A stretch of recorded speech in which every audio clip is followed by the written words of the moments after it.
En la última enseñanza en torno al libro de los Hechos de los Apóstoles, vimos cómo la iglesia resolvió un momento crítico en el desarrollo de su historia. Y esto al defender la gloriosa verdad de que el hombre, sea quien sea, es salvo solamente al depositar su confianza, la fe, en la persona y obra de nuestro Señor Jesucristo. Recordemos lo que vimos hace 15 días rápidamente. Algunos fariseos que habían dicho creer en que Jesús era el Cristo prometido, al escuchar el ministerio, el servicio que estaba llevando Pablo y Bernabé en territorio gentil, y al enterarse la respuesta masiva de gentiles en torno a confiar en Jesús como el Mesías prometido, estos fariseos que decían creer se inquietaron. Y por ello fueron de Jerusalén hasta Antioquía de Siria, que era la iglesia plataforma, la iglesia base que impulsaba esta misión de ir a los gentiles a llevar el evangelio. Y al llegar a Antioquía de Siria, estos fariseos que habían dicho creer en Jesús, empezaron a inquietar a los hermanos, diciéndole a los hermanos de Antioquía de Siria que si no se circuncidaban y no guardaban la ley de Moisés, no podían ser salvos. A lo cual entonces se definió que tanto Pablo, Bernabé y otros subiesen a Jerusalén para que se resolviera esta situación. Lo cual, como estudiamos por la acción del Espíritu Santo en la vida de Pedro, en la vida de Pablo, en la vida de Bernabé y en la vida de Jacobo, el principal de la iglesia en Jerusalén, se pudo resolver esta circunstancia defendiendo la gloriosa verdad de que el hombre salvo, sea quien sea, solamente al depositar su confianza existencial en torno a la persona y obra del Señor Jesucristo. Quiero que vayamos y recordemos cuál fue la determinación pronunciada por Jacobo en torno a esta situación. Hechos capítulo 15, versículo 19.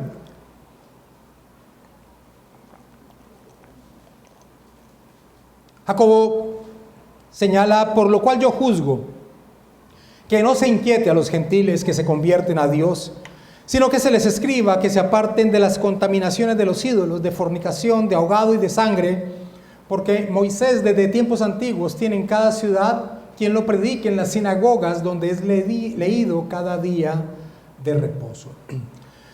Cuando Jacobo dice no se inquiete a los gentiles, es una expresión que señala tácitamente que la confianza que los gentiles habían depositado al mensaje dado por Pablo y Bernabé, es decir, que la salvación del hombre solo se da por medio de confiar plenamente en la persona y obra del Señor Jesucristo, esa confianza era suficiente en torno a su destino eterno, en torno a su salvación.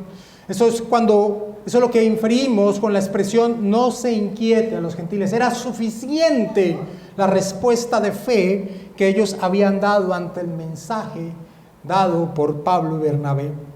Y las recomendaciones que se dan junto a esta determinación, que se aparten de la contaminación de los ídolos, de fornicación, de ahogado y de sangre, se enfocaban en que los creyentes gentiles debían abstenerse de prácticas que podrían llegar a ofender a sus hermanos en la fe de trasfondo judío, pues ellos se habían levantado en medio del desarrollo de la exposición del antiguo pacto con un rechazo a cualquier aspecto que tuviese relación con el culto pagano, Cada una de las determinaciones aquí señaladas, contaminaciones a los ídolos, fornicación, ahogado y sangre, se exponen en torno a este aspecto de culto pagano que los gentiles desarrollaron una vez su vida y que ahora en Cristo todavía tenían algún contacto por relacionarse con familiares o con alguna consecución de alimentos que habían sido dedicados a esos ídolos, lo cual ya podría llegar a crear una barrera en torno a la relación que los cristianos de trasfondo judío pudiesen desarrollarse con los cristianos de trasfondo gentil. Es eso lo que debían cuidarse entonces, y esas son las consejos, las determinaciones que se dan aquí en torno a estas palabras de Jacobo que encontramos en Génesis 15, versículo 19 al 21. En Hechos 15, versículo 19 al 21. Ahora, entendiendo esto, se tomó la determinación de que se diese a conocer esto que habían llegado a este consenso direccionados por el Espíritu Santo, que se diese a conocer en medio de las iglesias cristianas gentiles por medio de una carta, Y esa carta que vamos a estudiar en esta mañana, y es gran parte de lo que vamos a estudiar en esa mañana, tiene como fundamento un aspecto que es de vital entendimiento en torno a la iglesia de Cristo. Y ese es el aspecto de la unidad. Por favor, leamos Hechos capítulo 15, versículo 22 hasta el versículo 29. Entonces pareció bien a los apóstoles y a los ancianos, con toda la iglesia, elegir de entre ellos varones y enviarlos a Antioquía con Pablo y Bernabé. A Judas, que tenía por sobrenombre Barsabás, y a Silas, varones principales entre los hermanos, y escribir por conducto de ellos, 2 puntos, y viene la carta. Los apóstoles y los ancianos y los hermanos, a los hermanos de entre los gentiles que están en Antioquía, en Siria y en Cilicia, salud. Por cuanto hemos oído que algunos que han salido de nosotros, a los cuales no dimos orden, os han inquietado con palabras perturbando vuestras almas, mandando circuncidaros y guardar la ley. Nos ha parecido bien, habiendo llegado a un acuerdo, elegir varones y enviarlos a vosotros con nuestros amados Bernabé y Pablo, hombres que han expuesto su vida por el nombre de nuestro Señor Jesucristo. Así que enviamos a Judas y a Silas, los cuales también de palabra os harán saber lo mismo, porque ha parecido bien al Espíritu Santo y a nosotros no imponeros ninguna carga más que estas cosas necesarias, que os abstengáis de lo sacrificado a los ídolos, de sangre, de ahogado y de fornicación, de las cuales cosas si os guardareis, bien haréis, pasadlo bien. Esta carta sería llevada desde Jerusalén hacia Antioquía de Siria y las otras regiones donde los hermanos habían sido inquietados por estos judaizantes. Esta carta sería llevada por Pablo, Bernabé, pero también dentro de esa determinación que se tomó, la iglesia de Jerusalén con los apóstoles decidió enviar otros dos hermanos que tenían un respetable nombre en medio de la iglesia de Jerusalén, Barsabás y Silas. Y esto porque no quedaba bien que aquellos que habían estado inmiscuidos dentro de esta situación, como lo fue Pablo y Bernabé, que si recuerdas, ellos son los que no permiten que estos hombres traigan este mensaje, crean esa oposición a ese mensaje que estaban dando estos hombres de que los creyentes gentiles debían guardar la ley y circuncidarse para ser salvos. Pablo y Bernabé precisamente eran a los que habían defendido el evangelio que había llevado a esta reunión que se realizó en Jerusalén. No quedaba bien que fuesen ellos mismos quienes trajesen la carta sin realmente encontrar un apoyo necesario como la misma ley demandaba en medio de las enseñanzas que como judíos ellos tenían, que el testimonio tenía que darse por 2 o 3, así que era necesario este envío de estos hermanos de buen nombre de parte de la iglesia de Jerusalén, y por eso es que envían a Barsabás y a Silas, que se nos señala que eran principales entre los hermanos. De Barsabás realmente no volvemos a conocer nada, solamente lo que está señalado acá. De Silas sí vamos a seguir oyendo de él, porque Silas se va a convertir en uno o en el principal apoyo en el inicio de lo que se conoce como el segundo viaje misionero del apóstol Pablo. Silas sí vamos a tener más relación con él en el desarrollo de lo que seguiremos estudiando en torno a este libro de los Hechos de los Apóstoles. Pero aquí es muy importante ver este aspecto de unidad que se encierra en esta carta que era enviada a las iglesias gentiles. Porque la carta inicia con una expresión que expone con potencia la intención que se tiene con ella. Y la intención que se tiene con ella es la unidad entre cristianos judíos y la unidad entre cristianos gentiles, judíos y gentiles juntos adorando al Señor. Por eso inicia expresando 2 veces el término hermanos. Uno, para relacionarlo con los cristianos judíos de la ciudad de Jerusalén, para unirlos y vincularlos con los cristianos gentiles que se encontraban fuera de Palestina. Leamos el versículo 23. de Hechos 15. Los apóstoles y los ancianos, y los hermanos a los hermanos de entre los gentiles que están en Antioquía, en Siria, en Cilicia, salud. John Stott dice: toda vez que hermanos se comunican con otros hermanos, hay buenas razones para esperar encontrar un espíritu conciliatorio. Ahora, este inicio de esta epístola puede llegar a ser pasado por alto. La importancia de esta doble expresión de la palabra griega adelphois, hermanos vinculando a los cristianos judíos de Jerusalén con hermanos vinculando a los cristianos gentiles, esta unión que se está expresando allí. Nosotros podemos al día de hoy, en el siglo XXI, pasar por alto esta expresión. Y esto se debe a que no vivimos inmiscuidos en lo que sucedía en el siglo I, en el aspecto cultural religioso del mundo del siglo I, del mundo grecorromano. Los judíos veían a los gentiles como personas totalmente separadas del Dios verdadero. La expresión que da Pablo acerca de cómo los judíos veían a los gentiles es bien llamativa y bien diciente de lo que se pensaba. Y se pensaba porque en el desarrollo de la historia de la redención, pues si no se tenía un vínculo en torno a la promesa de aquel que habría de venir, pues se quedaba, como dice Pablo, sin esperanza y sin Dios en el mundo. Así se expresaba Pablo y se los hace conocer, por ejemplo, a los cristianos gentiles de las iglesias del Asia Menor. Pablo, refiriéndose a ellos antes de que fuesen traídos a los pies de Cristo, les dice: en aquel tiempo estabais sin Cristo, alejados de la ciudadanía de Israel y ajenos a los pactos de la promesa, sin esperanza y sin Dios en el mundo, como lo señala Efesios 2:12. Una asociación cercana con un gentil era algo inimaginable para un judío. Hemos venido en las últimas enseñanzas en torno al libro de los Hechos yendo una y otra vez a la manera en que Pedro le señala al gentil Cornelio lo que los judíos pensaban acerca de ellos.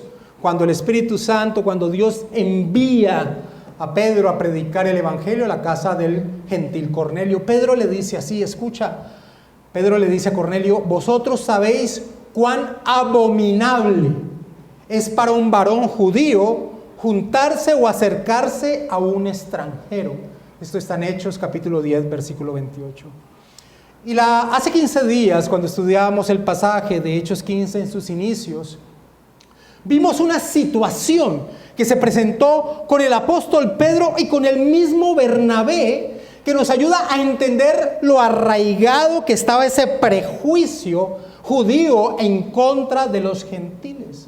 Cuando Pablo tiene que reprender la actitud que había tomado Pedro y Bernabé, cuando sin estar personajes de Jerusalén pueden participar sin problema en la mesa con los gentiles, pero cuando venían estos personajes que venían de Jerusalén, ellos se cohibían. Pero cuando Pedro vino a Antioquía, dice el apóstol Pablo, le resistí cara a cara porque era de condenar. Pues antes que viniesen algunos de parte de Jacobo, comían con los gentiles. Pero después de que vinieron, se retraía y se apartaba porque tenía miedo de lo de la circuncisión. Y en su simulación participaba también los otros judíos, de tal manera que aún Bernabé fue también arrastrado por la hipocresía de ellos. Esto está en Gálatas 2, versículos 11 y 13.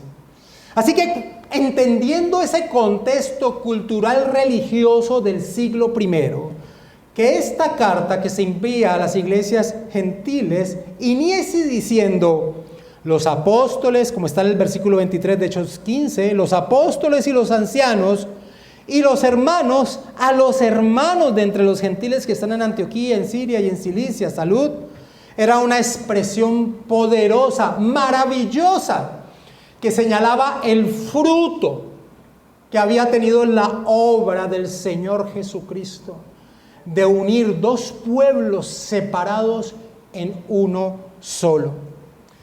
El apóstol Pablo, en torno a este aspecto tan poderoso que encierra esta epístola, en torno a ese mensaje de unidad, el apóstol Pablo, hablando de esa unidad creada por la obra de Cristo, expone este glorioso fruto a través de lo que le escribe precisamente a la iglesia que se encontraban, las iglesias que se encontraban en el Asia Menor. Y quiero que vayamos a ver lo que dice el apóstol Pablo en torno a este fruto. Vayamos a Efesios capítulo 2, versículo 11, sin perder Hechos capítulo 15.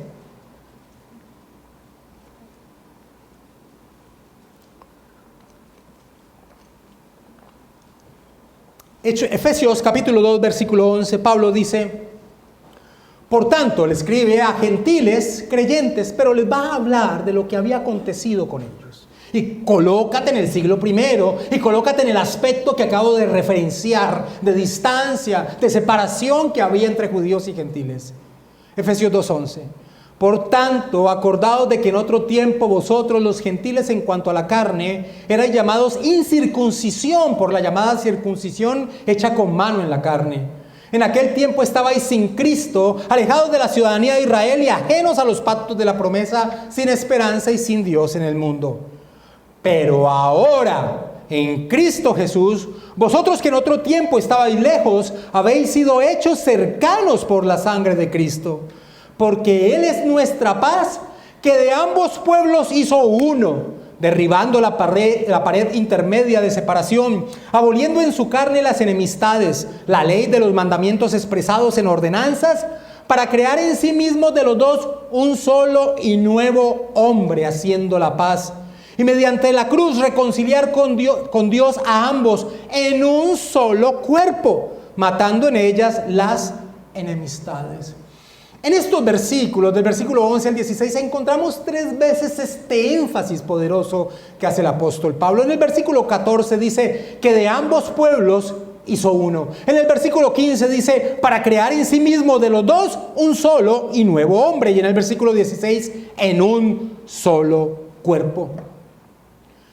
Este mismo énfasis lo expresa el apóstol Pablo ya no a las iglesias del Asia Menor, sino a las iglesias que se encontraban en la región de Galacia. Y es por eso que en la epístola que Pablo escribe a las iglesias de la región de Galacia les dice: ya no hay judío ni griego, no hay esclavo ni libre, no hay varón ni mujer, porque todos vosotros sois uno en Cristo Jesús, como está relatado en Gálatas capítulo 3, versículo 28. Así que la unidad de la iglesia es un aspecto vital de lo que ella es. Y esta gloriosa verdad del resultado de la obra de Cristo se vio amenazada con la intención de esos hombres que venían de Jerusalén a Antioquía y querían obligar a los gentiles a judaizarse, amenazando que sólo así podían llegar a ser salvos. Y entendiendo eso, es que la carta que era enviada por mano de Barsabás, Silas, Pablo y Bernabé exponen el peligro en que estuvieron los gentiles cuando estos hombres les habían expuesto esto. Versículo 23, una vez más, de Hechos 15. Los apóstoles y los ancianos y los hermanos, a los hermanos de entre los gentiles que están en Antioquía, en Siria y en Cilicia, salud. Por cuanto hemos oído que algunos que han salido de nosotros, a los cuales no dimos orden, os han inquietado con palabras perturbando vuestras almas, mandando circuncidaros y guardar la ley. Las palabras que utiliza aquí Lucas y que nuestras Biblias traducen como inquietar y perturbar, son expresiones que señalan un terremoto en el alma, una desazón, una preocupación, una angustia. Es la misma expresión que Lucas va a utilizar cuando habla que en Tesalónica se alborotaba la gente para ir en contra de aquellos que predicaban el evangelio. Aquí había un alboroto en el alma de los creyentes gentiles, quienes les habían sido inquietados diciéndoles: ustedes todavía les falta algo para ser salvos. Y no era para menos ese sentimiento que vino a los gentiles en la ciudad de Antioquía de Siria. Cuando se les decía deben circuncidarse y guardar la ley de Dios para ser salvos, eso no era lo que ellos habían experimentado. Pero ellos se sabían unidos a Cristo. Así que debemos entender lo que aconteció en el tiempo entre que Pablo y Bernabé fueron a Jerusalén a solucionar esta situación, lo que acontecía en el corazón de estos creyentes en la ciudad de Antioquía de Siria. Tenían una desazón, había un terremoto en su alma, una angustia. Por ello, cuando se lee la resolución a lo que llegó la iglesia direccionada por el Espíritu Santo en Jerusalén, vamos a ver que hayan descanso y reposo cuando conocen la resolución que se había dado. Versículo 25 de Hechos 15. Nos ha parecido bien, habiendo llegado a un acuerdo, elegir varones y enviarlos a vosotros con nuestros amados Bernabé y Pablo, hombres que han expuesto su vida por el nombre de nuestro Señor Jesucristo.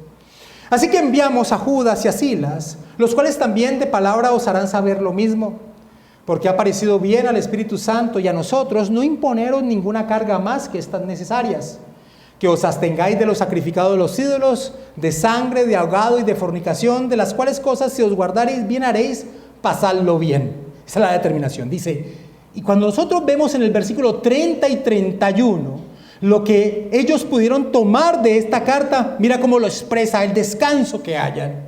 Versículo 30. Así pues, los que fueron enviados descendieron a Antioquía y reuniendo a la congregación entregaron la carta, habiendo leído la cual, se regocijaron por la consolación. La fe que ellos habían depositado en la persona del Señor Jesucristo era suficiente en torno a su salvación. Amados hermanos, un alma no reposa hasta tener la absoluta certeza de su condición ante Dios. En la vida, las personas, ignorando su condición de exiliados de Dios, de destituidos de la presencia de Dios, tratan de llenar un vacío con diferentes aspectos, materiales, sentimentales, lo que quieran. Pero un alma solo reposa cuando se sabe justificado, aprobado por Dios. Es por eso que es terrible lo que enseña Roma hasta el día de hoy y muchas iglesias llamadas cristianas, cuando le enseñan a las personas que no es posible tener seguridad de salvación. Eso es un muro, eso es una trampa. Eso es una zancadilla en torno a el libre caminar que debe tener el cristiano gracias a la obra desarrollada por nuestro Señor Jesucristo. Y aquellos que habían venido como testigos de que esa era la determinación que se había tomado allí en Jerusalén, una determinación que había sido guiada, como dice el pasaje, por el Espíritu Santo. Aquellos que habían venido confirmaron este mensaje, versículo 32 de Hechos capítulo 15. Y Judas y Silas, como ellos también eran profetas, consolaron y confirmaron a los hermanos con abundancia de palabras. Y Lucas termina este precioso relato de triunfo de la iglesia contra este ataque del enemigo diciendo lo siguiente, versículo 33 al 35. Y pasando algún tiempo allí, fueron despedidos en paz por los hermanos para volver a aquellos que los habían enviado. El versículo 34 en algunas Biblias, manuscritos antiguos no aparece, pero señala, mas a Silas les pareció bien el quedarse allí, y Pablo y Bernabé continuaron en Antioquía enseñando la palabra del Señor y anunciando el evangelio con otros muchos. Si tuviésemos que utilizar una frase, una palabra para resumir lo que había acontecido aquí, es la palabra triunfo. La palabra triunfo. Porque la iglesia había defendido y había salido avante frente a un ataque muy peligroso. El tergiversar el verdadero evangelio. La iglesia había triunfado frente a ese ataque. Y es que en la providencia de Dios, en la historia de la iglesia, Él ha permitido que surjan herejías.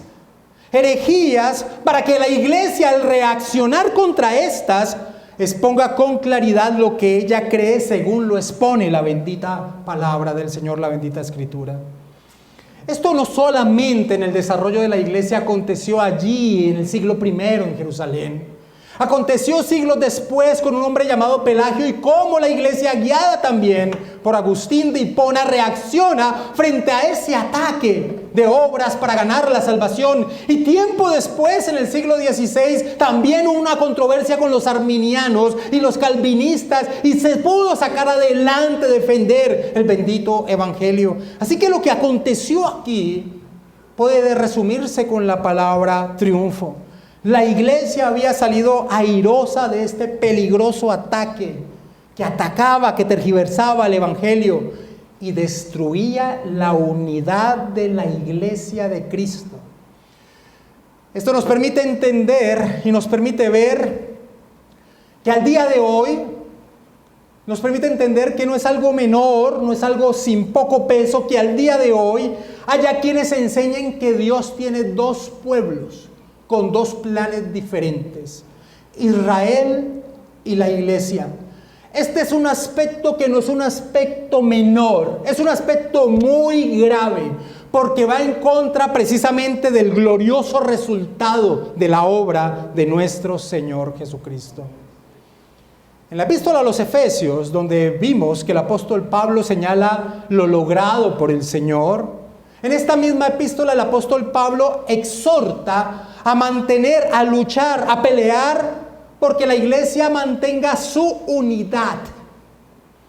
Y al hacerlo presenta la base, el fundamento sobre la que se soporta la gloriosa unidad de la iglesia de Cristo.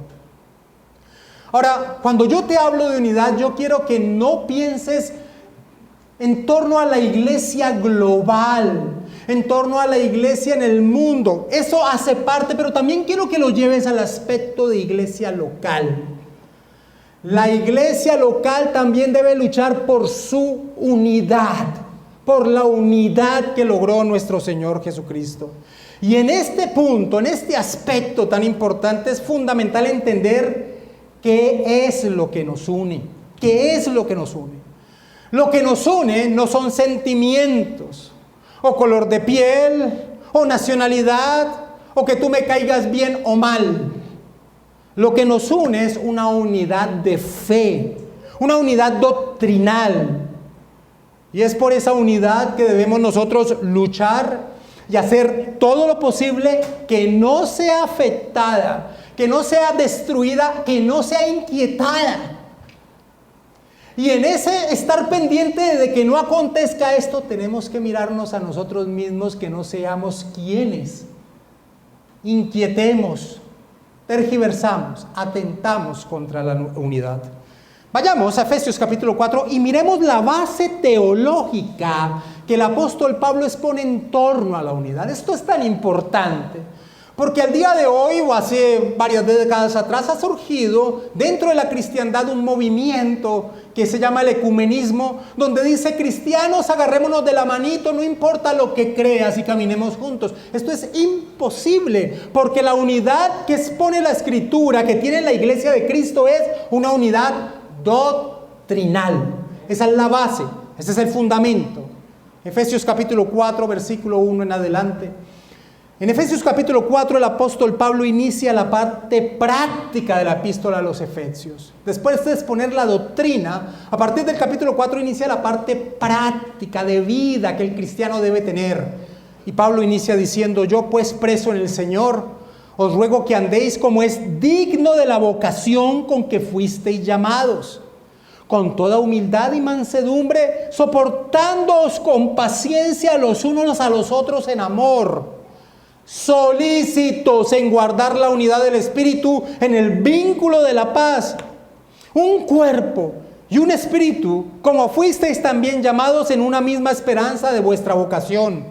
Un Señor, una fe, un bautismo, un Dios y Padre de todos, el cual es sobre todos y por todos y en todos. La unidad se basa en una unidad doctrinal. Un Señor, una fe, un bautismo. Esa es la base de la unidad de los cristianos. Y enfatizo que es por esa unidad que debemos luchar y hacer todo lo posible que no sea afectada, que no sea destruida, que no sea inquietada. Y debemos mirarnos a nosotros mismos de que no seamos esos instrumentos que afecten dicha unidad. La importancia de lo que surgió en lo que se conoce como el Concilio de Jerusalén, que es lo que aconteció en Hechos capítulo 15, así se le conoce.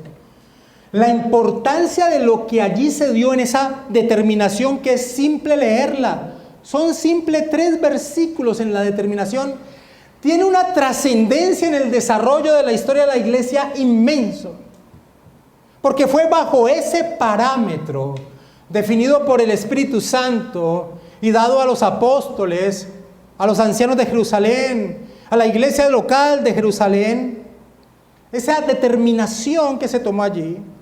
Vamos a ver que el apóstol Pablo desarrolla su ministerio bajo esa determinación. Vivió y enseñó en pos de alcanzar el evangelio a los hombres, y también enfatizaba que no se podía poner tropiezo con aspectos que no estaban ligados al evangelio.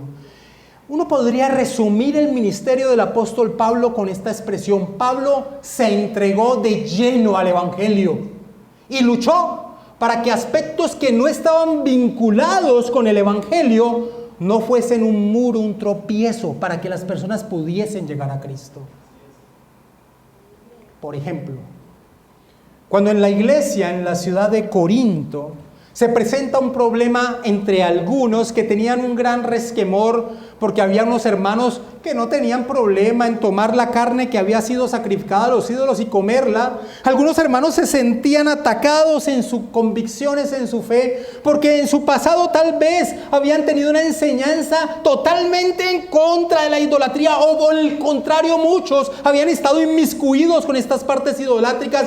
Al ver que algunos hermanos decían: bueno, un ídolo nada es, yo voy a aprovechar y a comprar esta carne más barata en el mercado. Un ídolo nada es. Cuando los hermanos se veían compungidos con esto que pasaba, Pablo les señala lo siguiente en 1 Corintios capítulo 8, versículo 13. Pablo dice, él no quería que hubiese obstáculos, nada pudiese frenar que una persona abrazara el evangelio, creciera en él. Pablo dice en 1 Corintios 8:13, por lo cual, si la comida le es a mi hermano ocasión de caer, no comeré carne jamás, para no poner tropiezo a mi hermano. Un aspecto similar ocurrió en la ciudad de Roma. Y Pablo va a expresar el mismo parámetro en pos de salvaguardar la unidad y el crecimiento de la iglesia. Romanos capítulo 14, versículo 13.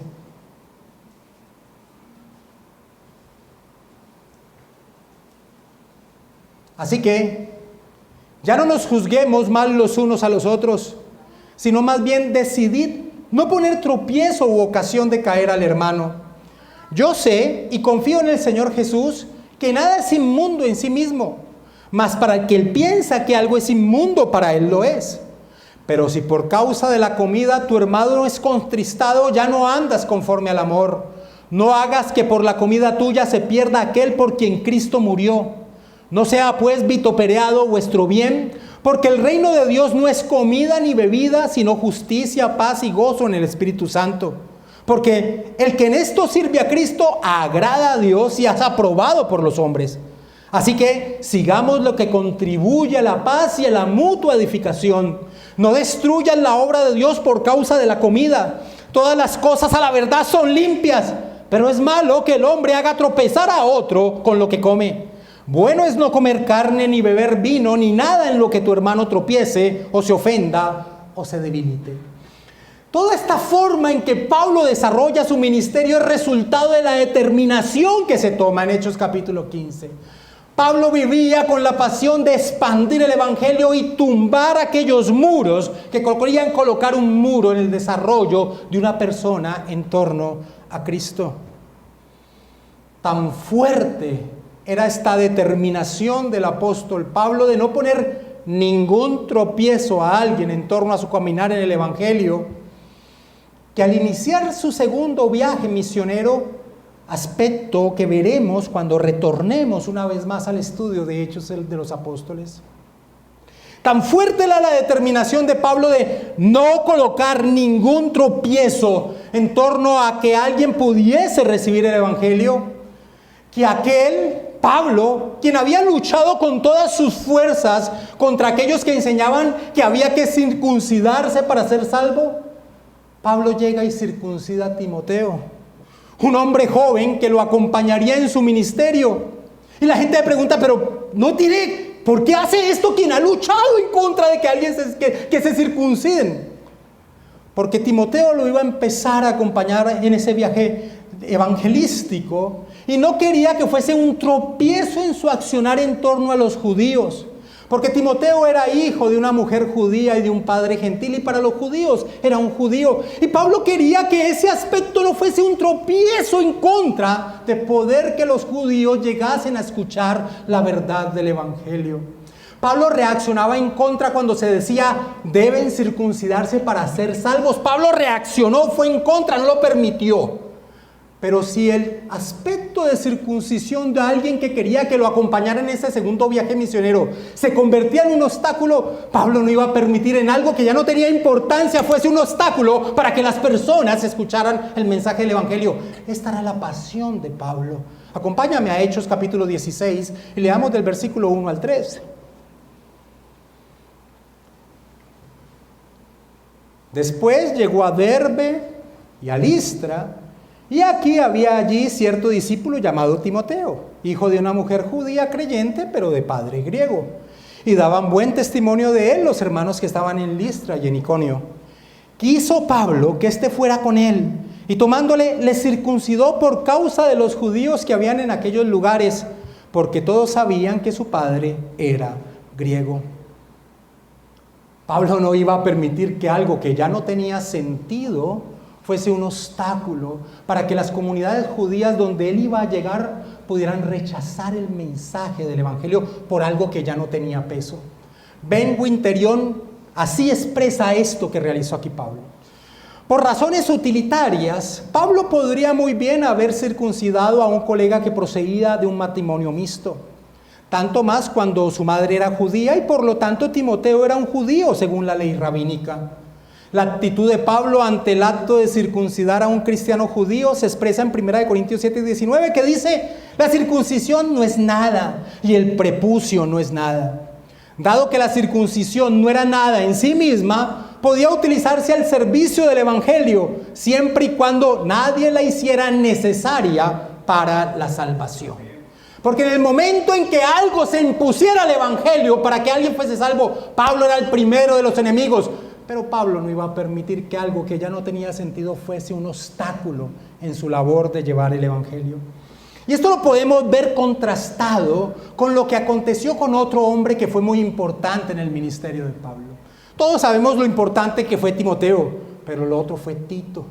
Y por el contrario, Tito era un gentil plenamente. Y Pablo no tiene problema en llevar a Tito, incircunciso y todo, en medio de la iglesia de Jerusalén y estar con los apóstoles y después decir, Tito estuvo en medio y era un incircunciso, para mostrar que la circuncisión no era un aspecto en torno a la salvación. Gálatas capítulo 2, versículo 1 en adelante.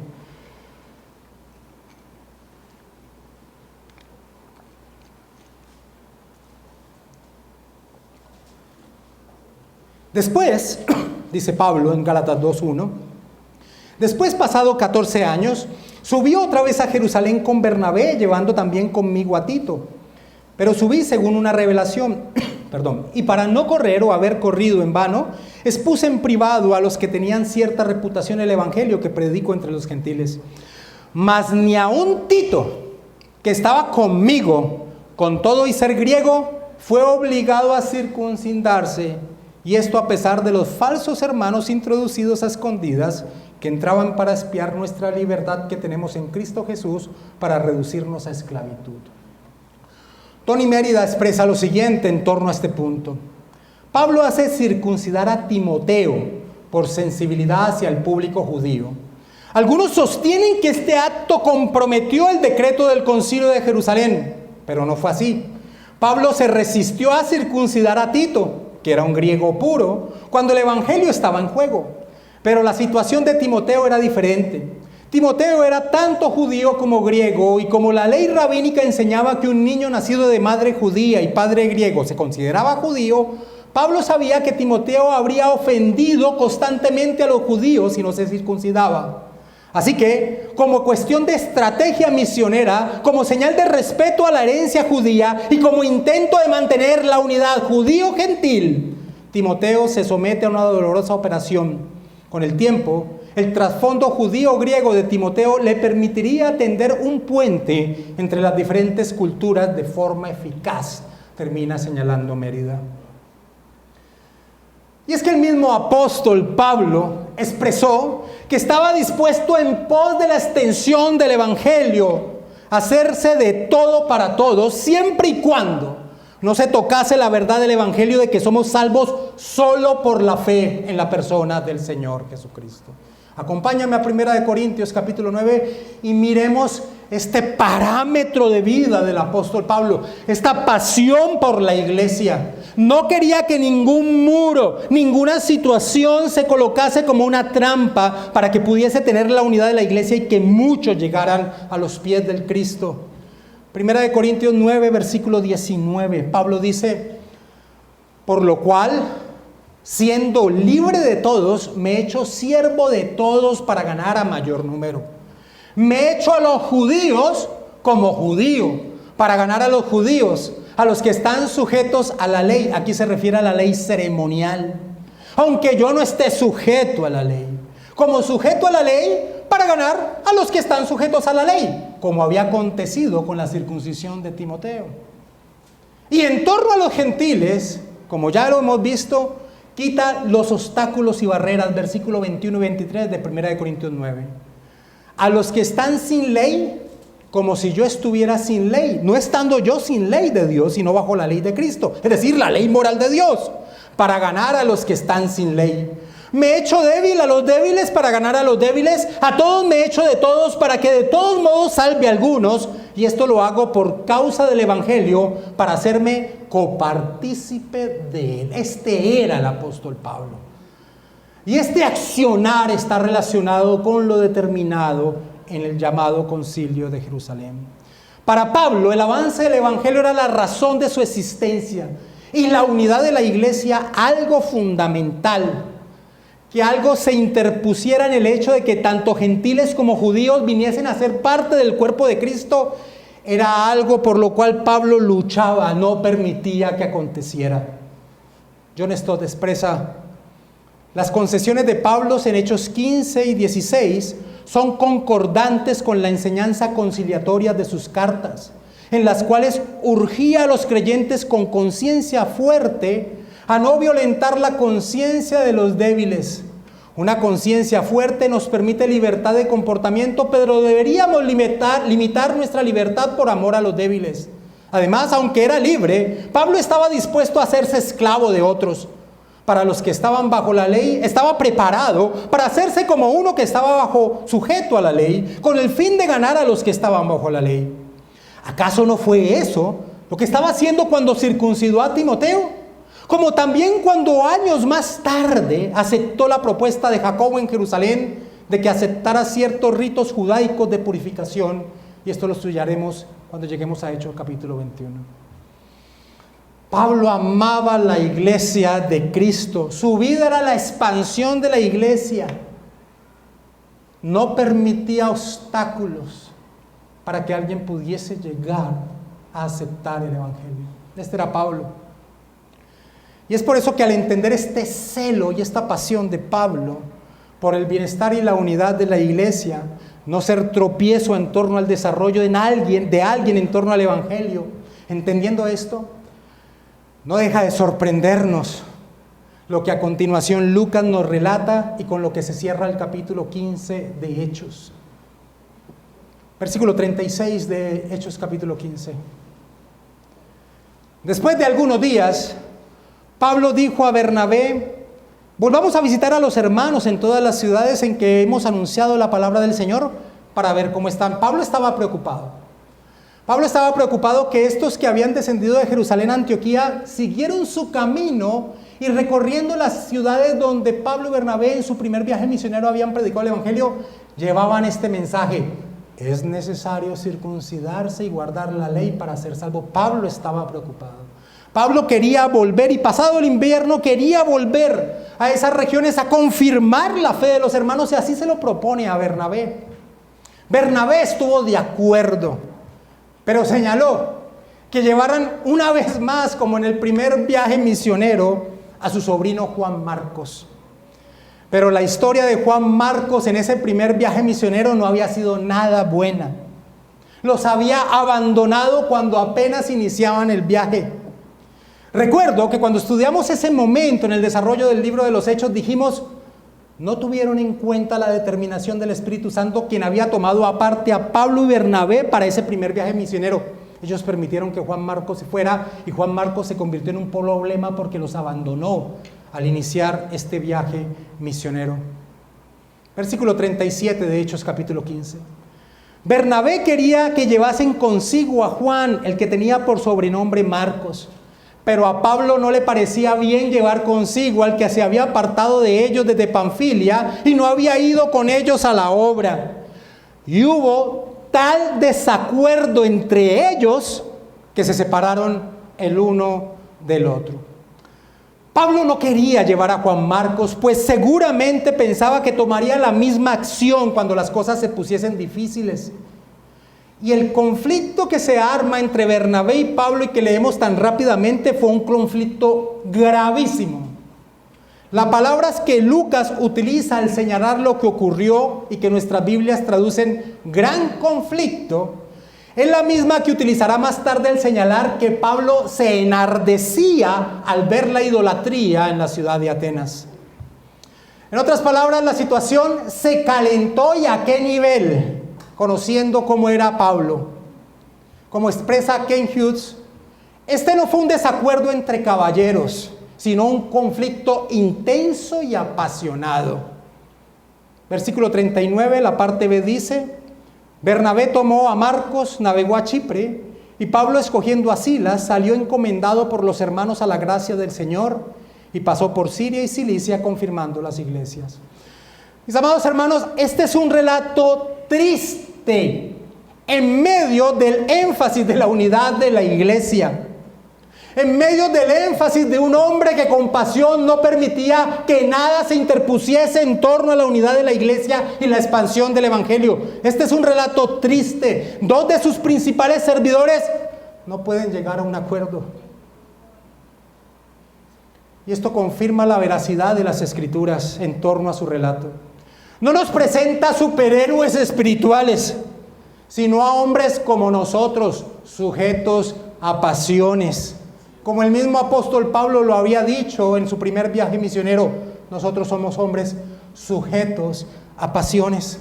Como el mismo apóstol Pablo lo expresó, el evangelio que compartimos es colocado en piezas de barro, para que la gloria recaiga en el mensaje y no en los mensajeros. Este es un pasaje triste de aquel hombre que luchaba por la unidad de la iglesia, que no se interpusiera nada. Era un hombre. Campbell Morgan, cuando leía este pasaje, decía, este pasaje a mí me trae tranquilidad, porque tiemblo a que no fuese capaz de llevar este ministerio, pero cuando veo que Pablo no era un ángel, sino un hombre, cobro ánimo. Lutero expresaba de sí mismo lo siguiente: soy rudo, bullicioso, tormentoso y totalmente belicoso, y lucho contra innumerables monstruos y demonios. Nací para remover tocones y piedras, cortar cardos y espinas y talar bosques salvajes. Tony Mérida dice en torno a Pablo y Bernabé, eran hombres, humanos defectuosos, incluso estos poderosos misioneros. Estoy agradecido por esta dosis de dura realidad aquí en los Hechos, porque muchos sueñan con hacer el ministerio en una iglesia perfecta, seguros de que un pastorado perfecto o un papel de líder está allá afuera, pero no es así. Fijar nuestros pensamientos en la idea de que podría haberlo es pornografía ministerial, que apela al corazón lujurioso de los idealistas, cuya sed nunca se satisface mientras rebotan de una iglesia a otra con la esperanza de encontrar el puesto ideal. Todos encontraremos desafíos relacionales mientras hacemos la obra de Dios. Así que caminemos humildemente y con gracia ante Dios y entre nosotros. Siempre surge una pregunta en torno a este acontecido con Pablo y Bernabé. ¿Quién tenía la razón en esta situación? Y con Ken Hughes nos unimos cuando dice: nuestro juicio va con Pablo, pero nuestro corazón va con Bernabé. Aparentemente la iglesia de Antioquía dio la razón a Pablo, pues en el versículo 40 de Hechos 15 dice: y Pablo, escogiendo a Silas, salió encomendado por los hermanos a la gracia del Señor, cosa que no se nos dice de Bernabé. Pero esa no es la pregunta realmente importante. ¿Quién tenía la razón? Cada uno tenía motivos.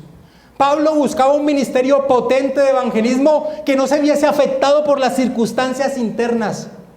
Y Bernabé, como era su personalidad, buscando restaurar, dar una nueva oportunidad a aquel que lo necesitaba, así como en el pasado lo había hecho con el mismo Pablo, cuando en Jerusalén los creyentes no querían ni acercársele por causa del violento pasado que tenía en relación con la iglesia. Bernabé era quien había tomado a Pablo y lo había llevado a los hermanos. De este triste evento, la iglesia aprende que los planes del Señor no se detienen por la torpeza de su pueblo. Él, como el Señor soberano, utiliza el pecado humano en pos del desarrollo de su voluntad. Y de este conflicto lo que surgió fueron dos grupos ministeriales que harían mayor peso en la expansión del evangelio. Pero el daño lo recibió tanto Pablo como Bernabé. Pues uno perdía a un entrañable hermano, fiel en su caminar y con un espíritu apacible, fundamental en los momentos de angustia. Y el otro perdió al más potente de los evangelistas con el que pudiese caminar. Ken Hughes señala lo siguiente: desde que Bernabé recuperó a Pablo de Tarso para ayudar con el ministerio en Antioquía, su trabajo en equipo había estado encantado con la gracia.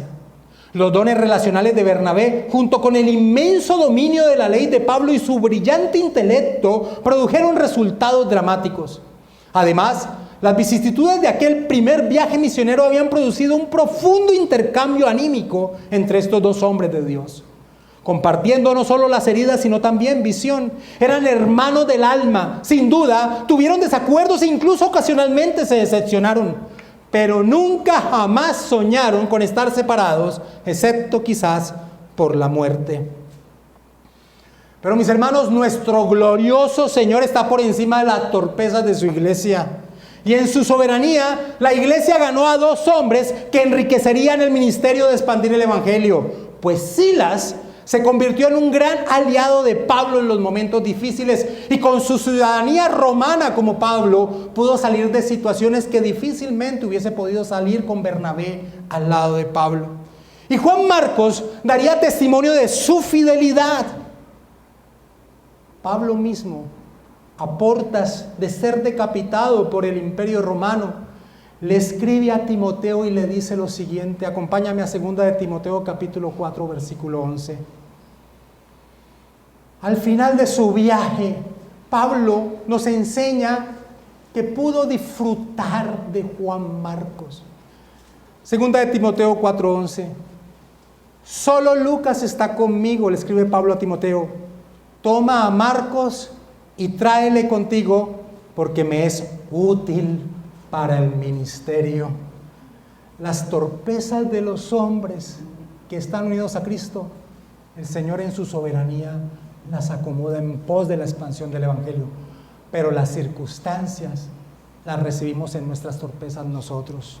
Derek Thomas dice: a pesar de los desacuerdos humanos, la obra de Dios sigue adelante incluso en las divisiones y conflictos de la iglesia. Dios anula nuestra insensatez y pecado para promover su obra. Esto no es para excusar nuestra culpabilidad, más bien es evocar gratitud por la misericordia y la bondad de Dios. Saca el bien de las peores circunstancias. Él embellece a su iglesia a pesar de lo que hacemos, para que Cristo sea glorificado. Termino con esto, mis amados hermanos. Debemos luchar por la unidad de la iglesia. Debemos salvaguardar la doctrina que es la base que nos une. Debe ser nuestra pasión como lo era para Pablo. Pero al hacerlo, debemos vigilarnos y no llegar a ser un tropiezo en la vida de nuestros hermanos.